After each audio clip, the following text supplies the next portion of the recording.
तो आज राष्ट्रीय एकता दिवस है और प्रधानमंत्री नरेंद्र मोदी ने इस मौके पर राष्ट्र के नाम एक संदेश भी जारी किया। उन्होंने सबसे पहले सरदार पटेल की मूर्ति पर जाकर उन्हें श्रद्धा सुमन अर्पित किए और जो अहम बातें उनके संदेश में रहीं, उन्होंने कहा कि पुलवामा हमला कभी नहीं भूलेंगे। पुलवामा पर स्वार्थ की राजनीति हुई, उसमें भी स्वार्थ खोजे गए। पाकिस्तान के कबूलनामे से विपक्ष बेनकाब हो गया है। देश हित सर्वप्रथम है। पुलवामा की सियासत पर पीएम मोदी की ओर से प्रहार किया गया। जब अपने वीर बेटों के जाने से पूरा देश दुखी था, तब कुछ लोग उस दुख में शामिल नहीं थे। वो पुलवामा हमले में भी अपना राजनीतिक स्वार्थ खोज रहे थे, अपना राजनीतिक स्वार्थ देख रहे थे। देश भूल नहीं सकता कि तब कैसी कैसी बातें कही गई, कैसे कैसे बयान दिए गए। देश भूल नहीं सकता कि जब देश पर इतना बड़ा घाव लगा था, तब स्वार्थ और अहंकार से भरी भद्दी राजनीति कितने चरम पर थी। और उस समय उन वीरों की तरफ देखते हुए मैंने विवादों से दूर रह करके सारे आरोपों को झेलता रहा,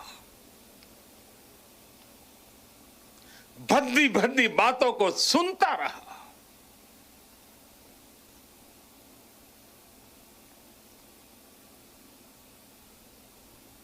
मेरे दिल पर वीर शहीदों का गहरा घाव था, लेकिन पिछले दिनों पड़ोसी देश से जो खबरें आई है, जिस प्रकार वहां की संसद में सत्य स्वीकारा गया है, उसने इन लोगों के असली चेहरों को देश के सामने ला दिया है। अपने निहित स्वार्थ के लिए, राजनीतिक स्वार्थ के लिए ये लोग किस हद तक जा सकते हैं।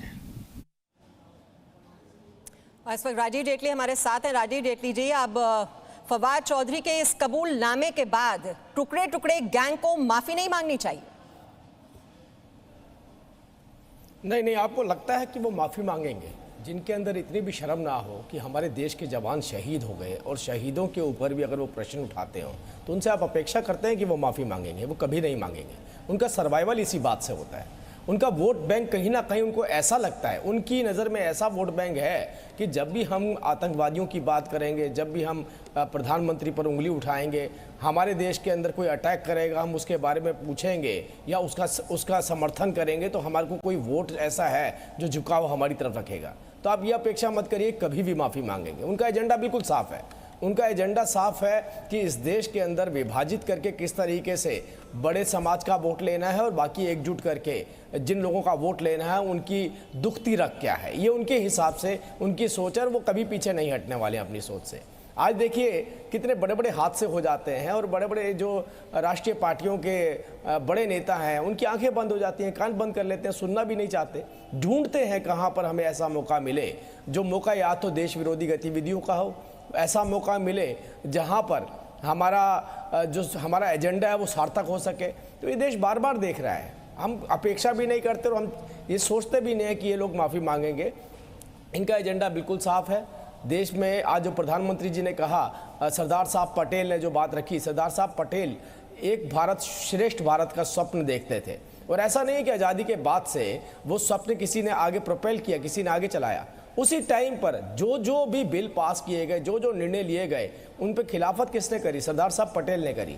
नेहरू जी ने हर बात उनकी नहीं मानी, हर बारे में वो अटक जाते थे, हर बारे में उनका रवैया बहुत अड़ियल होता था। उनको लगता था कि मैं जो काम कर रहा हूँ उससे मेरा एजेंडा सार्थक हो सकता है। और सरदार साहब पटेल जो कह रहे हैं, अगर मैंने इनकी बात मान ली तो इनसे दो मेरे को नुकसान होंगे। एक तो नुकसान ये होगा क्योंकि वो सरदार साहब पटेल एक बड़े नेता के रूप में उभरेंगे जो वो नहीं चाहते थे। दूसरा नुकसान ये होगा कि जो उनका अपना वोट बैंक था उसको मेंटेन, उसको बरकरार रखना है। वो बरकरार रखने के लिए जो नीतियां अपनानी थी उसमें कहीं ना कहीं सरदार साहब पटेल उसमें अड़चन बन रहे थे।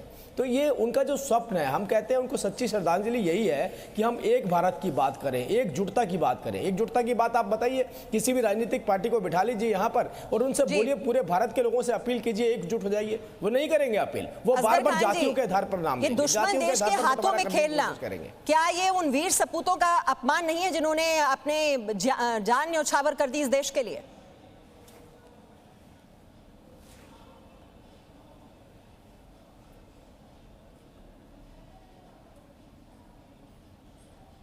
आप सुन रही है मीमांसा जी? मुझे बोलना है, किसी और को बोलना है? असगर खान जी से मेरा सवाल है। असगर खान जी, मेरी आवाज क्या आप तक स्पष्ट नहीं पहुंच पा रही है या ये सवालों के जवाब देने में आपको तकलीफ हो रही है आज? जी हाँ, नहीं, मुझे कोई तकलीफ नहीं। आप सवाल करिए, सवाल आवाज से नहीं हो रही। अगर आपका ये सवाल है, एक बार सवाल दोहरा दें। जी, दुश्मन देश के हाथों में जो खेल रहे हैं वो क्या वीरों का अपमान नहीं है जिन्होंने प्राण न्यौछावर कर दिए इस देश के लिए? कि सरकार की मंशा पर सवाल उठाना है बस? विपक्ष का क्या यही काम होता है? बिल्कुल सही फरमाया आपने। बिल्कुल हम उनकी मुखालिफत करते हैं, लेकिन एक ही साथ में सवाल भी है कि उन वीरों ने जिनकी जान निछावर हुई, जो हमारे दिल के टुकड़े हैं, जिनके लिए हमारी जान, हमारा खून, हमारा सब कुछ हाजिर है, उनके जिन्होंने इंसिडेंट किया, उनकी हिमायत करने वाले लोगों को आज भी जेल से इतनी आसानी से छोड़ा क्यों जा रहा है? जो उन टेररिस्ट को एक जगह से दूसरी जगह लेके जा रहे थे, पलवाना में शामिल थे, जिन्होंने उसको अंजाम दिया पूरी वारदात को, जो उनके ऊपर ये इल्जाम है, उनको एक जगह, उनको साथ देने वाले लोगों को इतनी आसानी से क्यों छोड़ा जा रहा है? बहुत सारी चीजें हैं, सिर्फ एक ही सवाल नहीं है।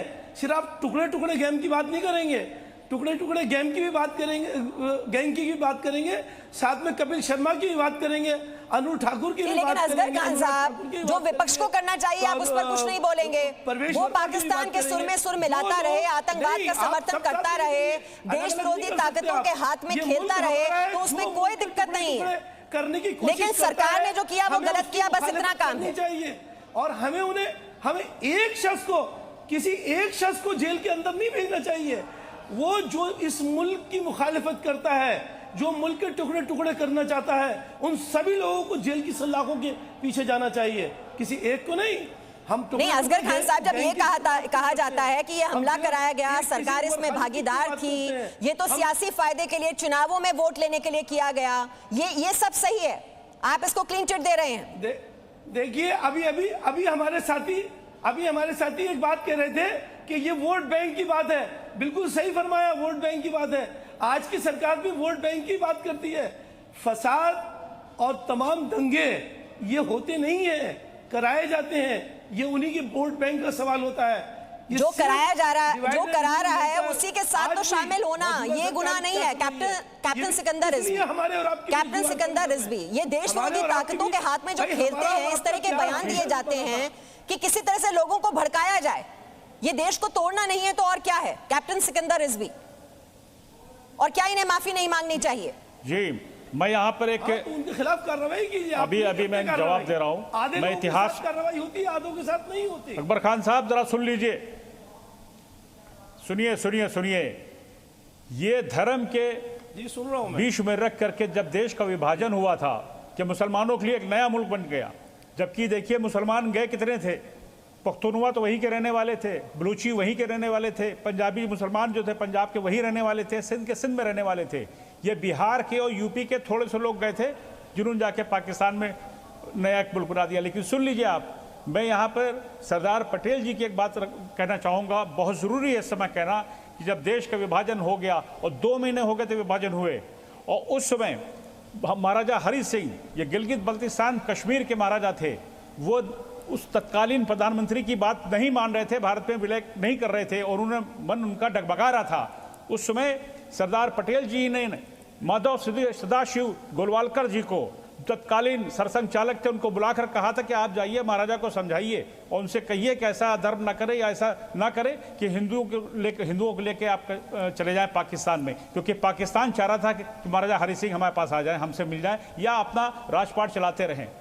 वही हुआ कि जब महाराजा गए गुरु गोलवालकर ने जाके जब समझाया, सुन लीजिए, यह जानना बहुत जरूरी है, ये इतिहास छुपाया गया है, ये इतिहास छुपाया गया है। गोलवालकर जी का जाना, महाराजा से मिलना 19 अक्टूबर 1947 को, पूरी बात को खत्म करने दीजिए मुझको, महाराजा को मना लिया। महाराजा 20 अक्टूबर 1947 को तैयार हो गए भारत में विलय करने के लिए। उसी समय संदेशा गया 2122 की रात को कबायलियों ने, पाकिस्तान वालों ने हमला कर दिया, जिसको कबायली कहते हैं, कि कबायलियों ने हमला कर लिया और पीओके तोड़ लिया गया। ये इतिहास है, इसमें सरदार पटेल जी की वजह से ये आज जम्मू कश्मीर जो है भारत में विलय हुआ था। लेकिन उसी समय 22 अक्टूबर की रात को जब कबायलियों ने हमला किया, अभी ये किताब जारी हुई है, सुनिए, ये इतिहास छुपाया गया। सुन लीजिए, आतंकवाद पे आ रहा हूं, सुन लीजिए, मेरी पूरी बात को खत्म करने दीजिए, मुझको 30 सेकंड का समय दीजिए। 22 को जब हमला किया गया अक्टूबर 47 को, वो जो कबायली आए थे, कबायली नहीं थे, वो पाकिस्तान की रेगुलर आर्मी थी और आप लोग भी छुपा रहे थे। आपके जासूसों को पता चल चुका था, लेकिन आप छुपाते रहे आप लोग। और सुनिए, जब ये 47 का मैं यहाँ पर प्रोफेसर कपिल कुमार को भी लाना चाहूंगी चर्चा में। प्रोफेसर कपिल कुमार, और ये भी तो कहा जाता है कि हैदराबाद का तो विलय करा लिया था सरदार पटेल ने, कश्मीर की समस्या भी सुलझ जाती अगर वहां पर ये बात करने दी पूरी, जो स्वार्थ है वो बीच में ना आते। नेहरू की ओर से दखल अंदाजी हुई, ये भी कहा जाता है। मेरा आपसे सवाल ये है कि राष्ट्र राजनीति कट्टरता, इस पर क्या पटेल की नीति ही असरदार होगी? मीमांसा जी, एक तो जब इतिहास को टुकड़े टुकड़े में रखा जाता है तो मुझे रोना आता है। आप एक दिन कश्मीर पे पूरी 1 घंटे की डिबेट करा दीजिए और मैं सारे तथ्य कश्मीर पे आपके सामने रख दूंगा कि क्या हुआ कश्मीर के ऊपर। ये जो एक साहब कह रहे थे कि उस समय नेहरू ने ये कहा, राजा नेहरू की बात नहीं मान रहा था कश्मीर के विलय की। नेहरू ने कभी नहीं कहा राजा से कि कश्मीर का हिंदुस्तान में विलय करो। नेहरू माउंटबेटन के कहने पे चल रहे थे और माउंटबेटन कभी नहीं चाहता था कि कश्मीर का विलय भारत के अंदर हो। अंग्रेज नहीं चाहते थे कभी विलय भारत में हो। खैर उस बात को छोड़िए, राष्ट्रवाद पे आइए। आप ही के चैनल का एक कन्वेंशन था ताज होटल के अंदर, बालकोट को लेकर के। उस पर एक आपके ये आबू आजमी साहब है बंबई के, वो सवाल उठा रहे थे कि बालकोट झूठा है, बालकोट झूठा है। तो मैंने उनसे एक बात कही थी, मैंने कहा आबू आजमी साहब खुद जाके पता कराइए। बोले मैं कैसे पता करूंगा?